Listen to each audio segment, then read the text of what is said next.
What time's the funeral? It's 1, isn't it? It's 1. Yeah. Well, that would allow people to get there.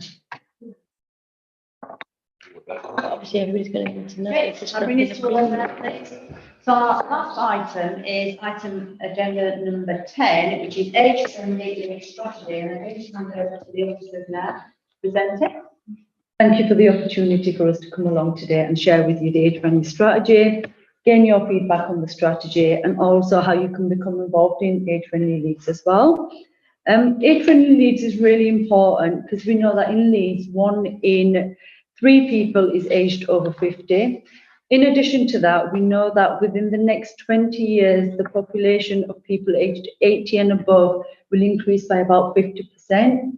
So we're really, really keen to make Leeds the best city to grow old in. And our ambition is for Leeds to be the best city to grow old in, a place where people age well, where older people are valued, feel respected and appreciated, and are seen as the assets they are.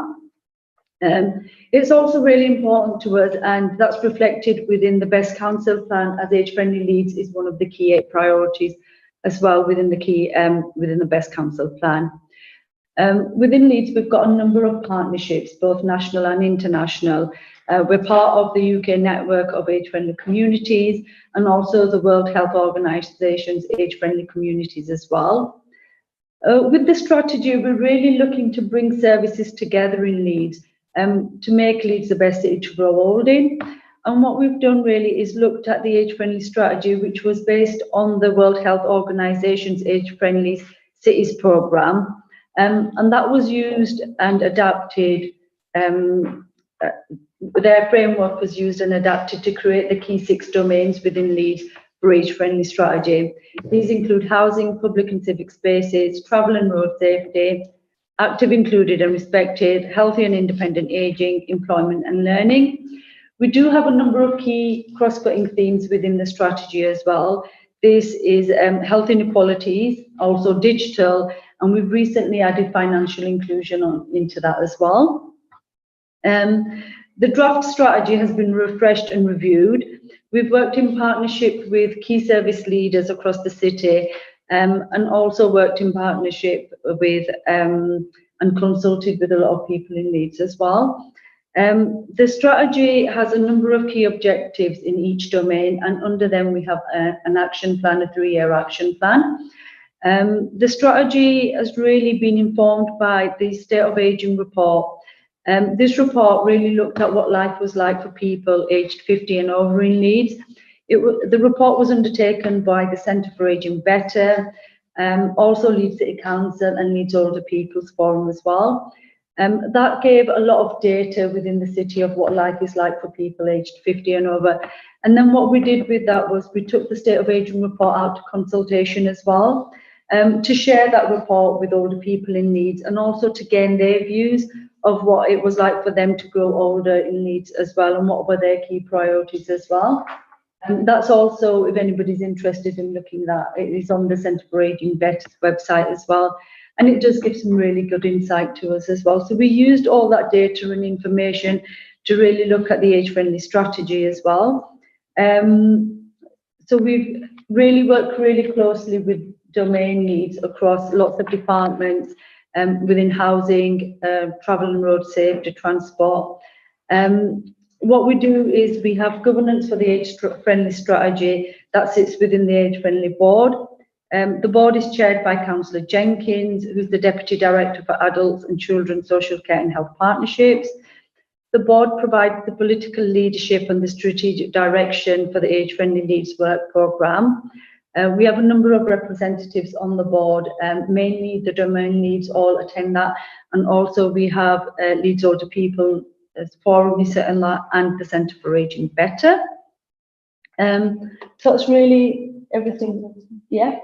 So I'm Jo Volpe, I'm from Leeds Older People's Forum. I work really closely with Leeds City Council on becoming an age-friendly city, with a number of initiatives within Leeds Older People's Forum that we have brought today, that we would come with an ask of councillors to help promote our activities. So we have a number of programs. We ask people to sign up to be an age-friendly ambassador, and people that do that will maybe have a little plan to do 2 or 3 things within their community. They might campaign around having we've had a recent one where there's a set of toilets in Headingley going to get closed down, so one of our ambassadors wants to campaign about that. We've got other ambassadors who are campaigning.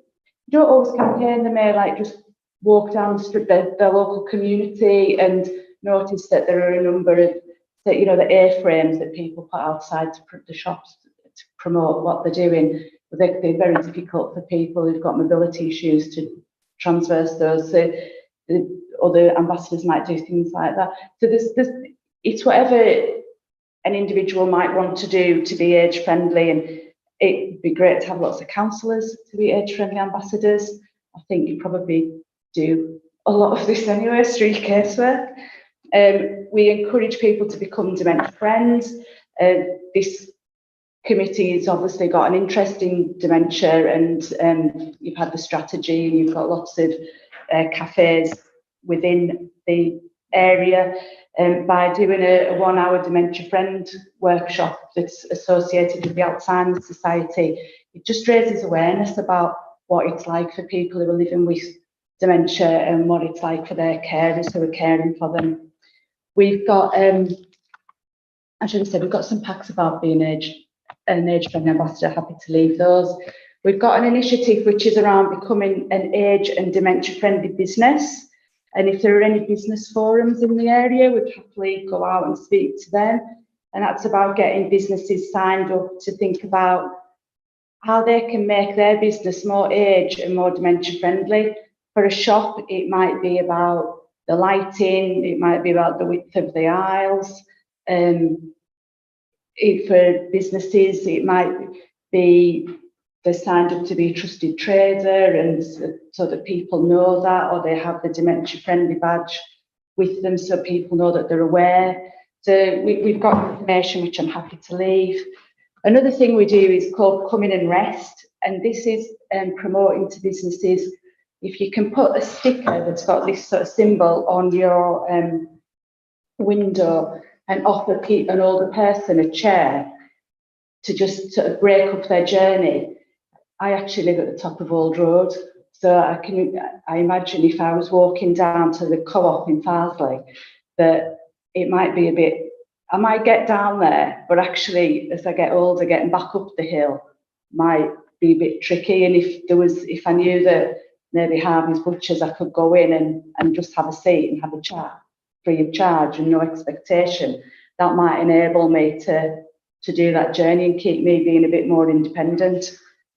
And we've also got a Friendly Communities steering group, which tend to be people who are quite a few activists actually on that. So when there was changes being made to the front of Leeds station, we got involved because we weren't happy with the flooring that was put down. Another one was that I don't want to pick on highways and transport, when Don't worry, when the White Rose, when was consultation about the White Rose train station, people were quite animated that it wasn't actually near the shopping centre. So we support people to kind of come together. The ambassadors come together quarterly. The steering group activists come together on a regular basis, and we offer that kind of support and networking opportunity. But we've brought the information here for any support you might want to give as councillors to promote that. And I'm going to pass back to Rabina for talk about winter resilience. So there's a number of things that we're also doing within the council as well to help with winter resilience. We know that we've got the cost of living having a real impact, and especially impacting a lot of older people this year as well. So we're really looking to support people where we can. We've got a number of services in place. We have the information and advice service that is provided by Age UK, and they can provide support around health and social care, money matters, benefits, housing, a number of different issues. We've got Home Plus Leeds as well, who can help with things around staying safe in your own home as well, aids and adaptations within your home. Also they work really closely with Groundwork and Age UK, again providing energy efficiency and heating advice. They also have a number of winter bags that they can offer to people as well, so they can support people over winter with that as well. There's a number of lunch clubs that are offered across the city as well for older people to attend. There's also a number of opportunities, Joe's mentioned, but some additional ones to that is to supporting people over the winter months is to sign up to the cold weather alerts. So we know when we're going to have a really cold weather period and we can support older people through that. There's the Money Information Centre and the website as well that you can go to for lots of information and advice there. There's an animation that's on the Public Health Resource Centre that we'd like to direct you to as well, where the workforce can go and log on, and it just gives you some real tips on how to have confident and compassionate conversations with people to support them during winter as well. We have the Public Health Resource Centre as well, that's in Chapel Allerton, but they do send out stock. They've got a number of leaflets and resources to look around things around flu, malnutrition, falls prevention, fuel, food poverty, that lots of organisations can order and then support other people with them as well. We've commissioned a number of Stay Well this winter grants as well throughout the city as well, just supporting lots of local organisations to support older people this winter, and that can be from coffee mornings to again winter parks and supporting people with food, gloves, heating and so forth this winter. We'd really want people to become a Winter Friends. We annually have a Winter Friends campaign as well, and that's just where members of the public, we're just asking for them to look out for others in the community as well over winter. We do have also the fuel poverty scheme as well, which is running, which looks at providing slow cookers, air fryers, microwaves, oil-filled radiators, heated throws, electric blankets and food warmers as well out to people as well who are really in need. Thank you. You will find that we are very supportive of older people. However, my concern is that it's too wide. I mean, women are still having babies well into the 40s these days, you know. 50 is not an old age anymore. It really isn't. And nobody wants to look 50 when you're 50. I think when we put together the strategy, because I've worked closely with Rabina and the team doing that, it's not just about a strategy for older people, it's about a strategy for ageing. So I think we need to start at a point where if we can change habits and that we've still got a chance to make a difference. If we can sort of work with people from 50 plus, it's that preventative approach, isn't it? That it means that we can age well.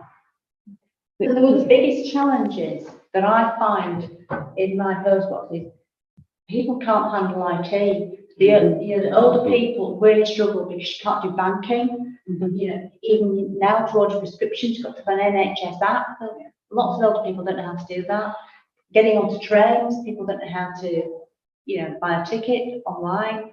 So those kind of things I think are the biggest challenges. But you brought up a really good point about seats, because lots, not just older people, but people with disabilities, or if you've broken your leg even and you're having to hobble down on your crutches, you know, having a seat part way around, or having a seat in town where you can sit in a shop, because that, you know, that's a rare space, having a seat. My husband frequently has to sit down while I'm in the shops and get very bored. Not because it's so long.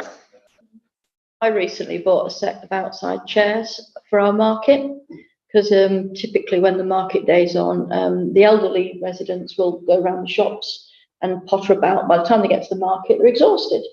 So I've bought a set of chairs, and the fruit and vegetable puts them out.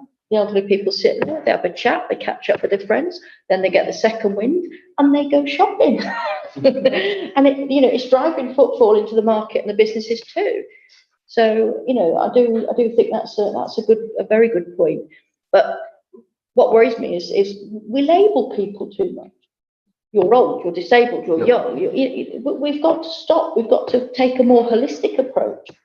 And, it's all very well channeling certain resources in a particular direction, but lots of the things that you've mentioned, A, come down to neighbourliness, and B, are encompassing for anybody. If you're a pregnant lady, you might want to sit down.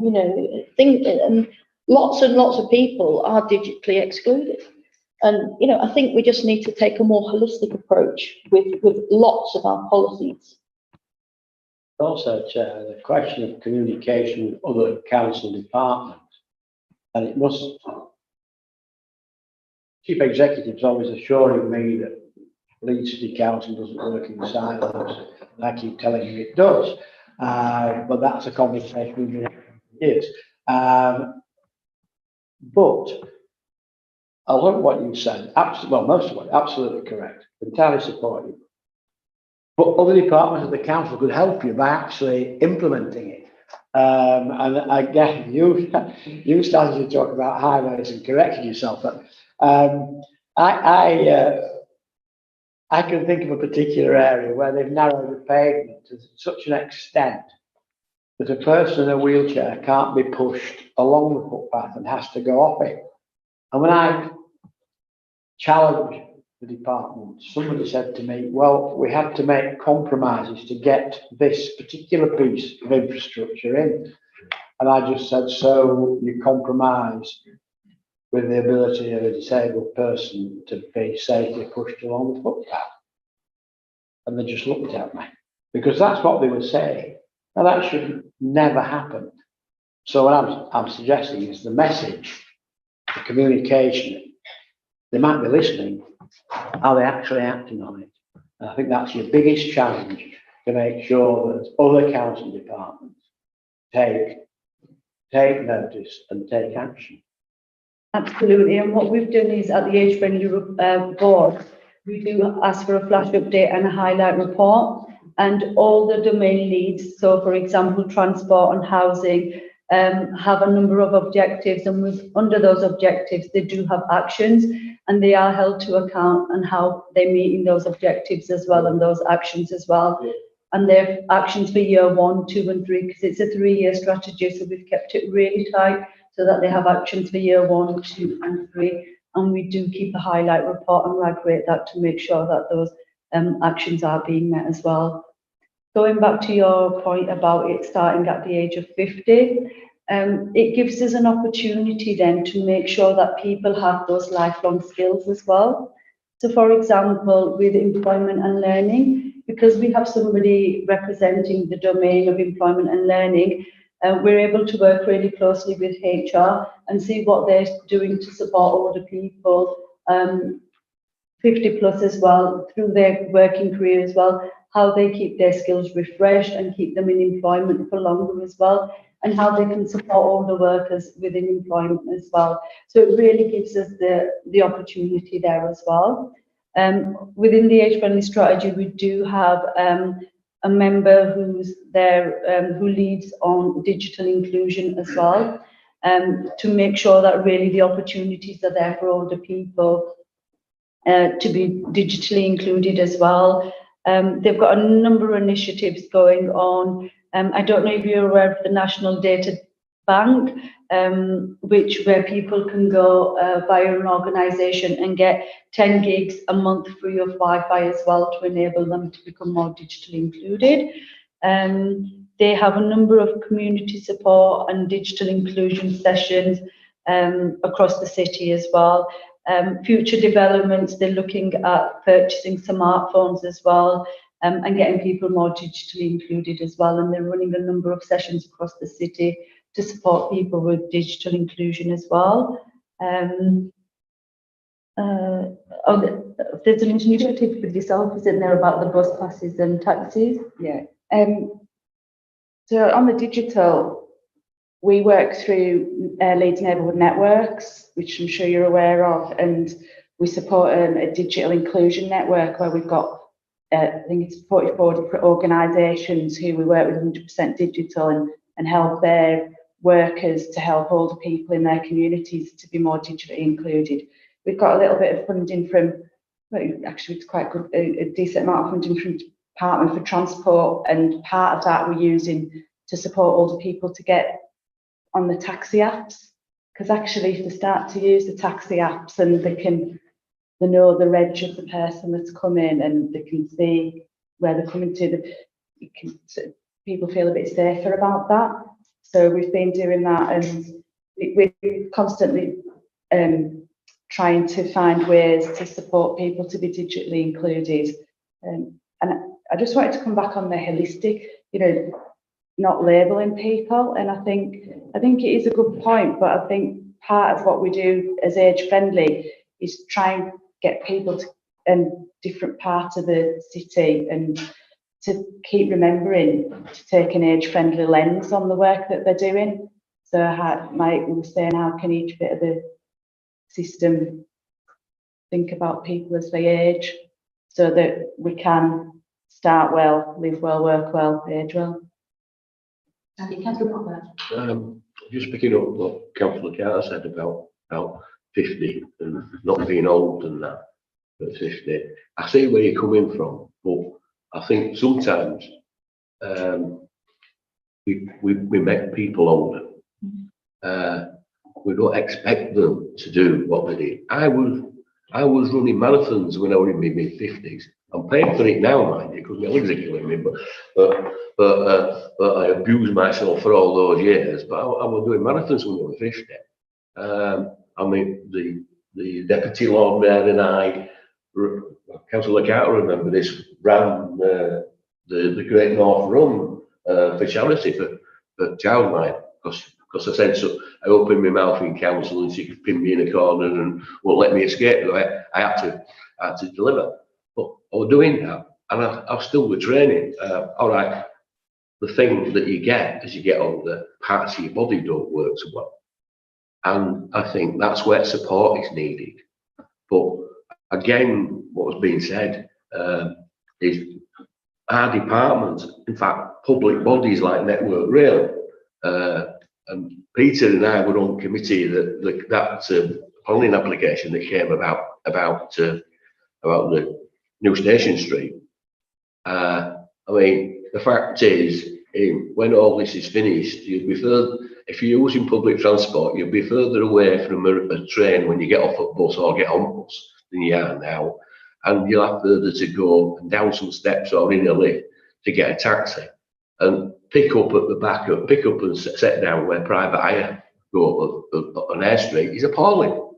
And lots of people like myself travel by rail quite a bit when we go places.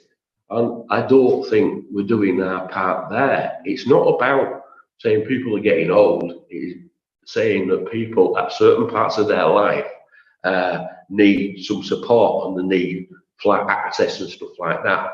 I think that's what we should be looking at, not precisely that somebody's old, but what's old now, when I was a teenager, was very old.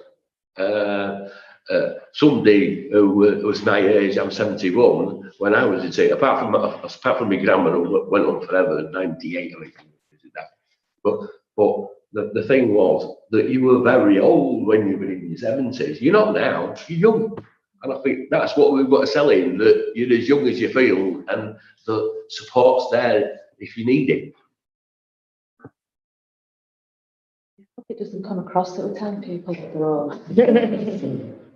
Being 52 myself. But you're doing marathons. From the old numbers. I wouldn't recommend it. Yes, it was interesting to hear about that work on that taxi app or getting people on to taxi apps. You did talk about the cost of living crisis and how people are going to be suffering this, Christmas. And obviously, we had a bus cancelled in part of Wortley recently. And that led to a number of elderly people getting taxis and calling me up and saying, I can't afford to do this. So I've just been reading through your strategy again, and I noticed on objective B, which is on page 74, one of the short-term objectives is to work with the West Yorkshire Combined Authority and bus operators to deliver improvements to the bus fleet, including audio announcements. That's fine. But then it says improve accessibility of information at bus stops through electronic displays and audio announcements. I don't know if there's any additional information you can give me about that, what that'll look like when it's been implemented. Not at the moment, to be honest with you. We are in conversation. We're trying to get some representation from West Yorkshire Combined Authorities as well, and we've started to work with Councillor Carlin on that to see if we can get some representation from Wicker on the HMNLI board as well, so we'd be able to get some more details later on then. Would you be able to get me those details? Yeah, it might be a little bit because we're a bit of time because we're just in the process of starting those conversations up. Yeah, perfect. Yeah, I'll look forward to that then in that case. That's a lot. Just picking up on that, and I've had the discussion with Mike about this, about the screens that they've got on the bus stops, and the thing that it goes 10 minutes, then 7, then 5, then due, and then disappears. It's gone. And it's happening a lot on number 4, a lot on 42, a lot on 16, and last evening I was going to meet my son in Bramley, and it happened to me on the 42, and it cost me £7 to go see my son where I got my bus pass, and it should have cost me no. And the thing is it doesn't help when that information isn't correct. And I'm not actually blaming Wyker here. I think it's First Bus that's the problem. But if we're going to have that information, it's got to be right. We've got to know we can rely on it, not standing there for 10 minutes and then it no happens. Thanks. Thank you very much for presenting the strategy. It's definitely the case that the digital inclusion is really sort of key to a lot of this. And getting older, it's one of the things that makes you feel older when everything else is run, when actually not necessarily. So my question really is, how are the barriers to people becoming digitally included? How are you identifying those barriers? In other words, is research going on? I'd like some, I know what the barriers are for me to use it, and there's a lot of older people as well. So it's identifying those barriers in order to actually take that forward. So 100% digital that Rabina mentioned that work in Leeds, they've done a lot of work with the Good Things Foundation, which are a charity that researches into digital inclusion. And from my understanding, it's often fear of getting things wrong, that can put people off. And actually, if you can start with things that people want to do, like share photos with family or FaceTime people that don't live near them, or find a hook that will get people, and that you can build. It's about building confidence, usually, is my understanding, but I'm not an expert, and that's why I work with experts like yeah.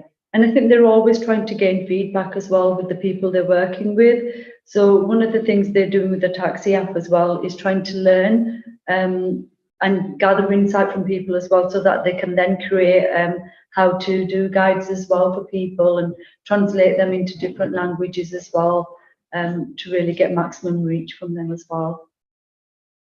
So the point is then, how will they get that feedback? Because what you often find is that if you're not digitally included and the feedback is required to be given digitally, then you're actually not getting a full range of views. That was what I was trying to drill down to, really. It's so important, so important to us, in life. I think we'd have to come back to you to give a good answer, but I think the way that 100% digital work is that they work with community groups So they work on a face-to-face basis. Yeah, that's. Councillor Smith. Just a quick one, and actually going back to your point, Anne. So we've got people who want to be digitally included, and we're thinking of ways to teach them to be digitally included. But we haven't actually bought them the piece of tech that they need to get them started. So I don't know. I'm a little old lady. I'm sat at home. I can't go out, but I'd love to get in touch with my family on FaceTime. I've no money. How do I get that piece of kit? And how do I get that training if it's being delivered face to face in a central point? So there is a map that I can send the link to yourself, Mike, if that would help, which looks at, let me just have a look. I did take some notes from her. There is a map that does show you where there is digital support in the city and where you can go and get some of that as well. Are the iPad loan schemes still happening from the libraries? There have been, I'm not sure, we'd have to come back to you, but there have been iPad loan schemes. I think in cost of living crisis, there are certain community organisations that have got SIM cards, which they're giving away. But in terms of tech, I'm not sure.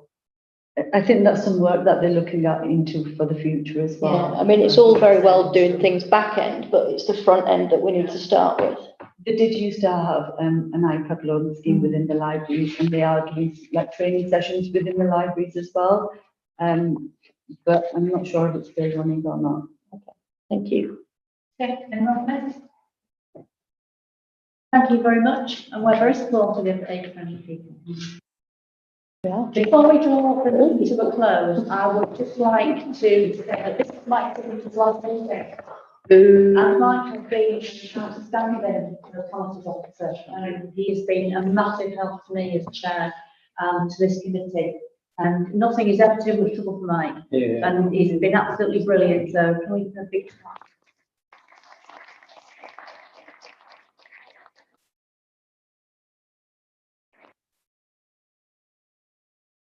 Thank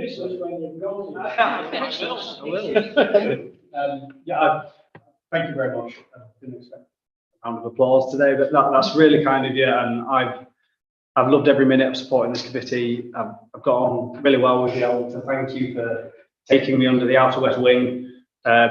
It's been the highlight of my career. So thank you very much. I'll stop there.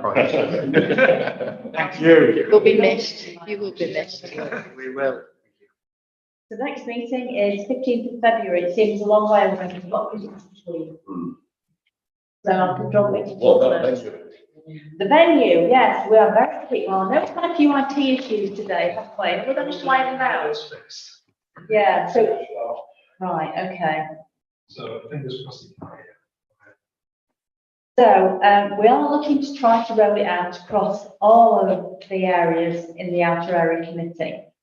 So we'll have another conversation with IT and with Ms. Jarman to see if we can fix it up for perhaps Puddy Town Hall, Puddy Civic Hall, see if we can get in those council buildings. But thank you very much for keeping it on track today. I know it's been a few teething problems, hasn't it? Yeah.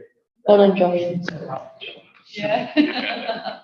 Thank you. So shall we aim to have it in another building? I'd say town hall, if we can do it. If we can do it. Yeah. Yeah. Then reach towards other women. Yeah.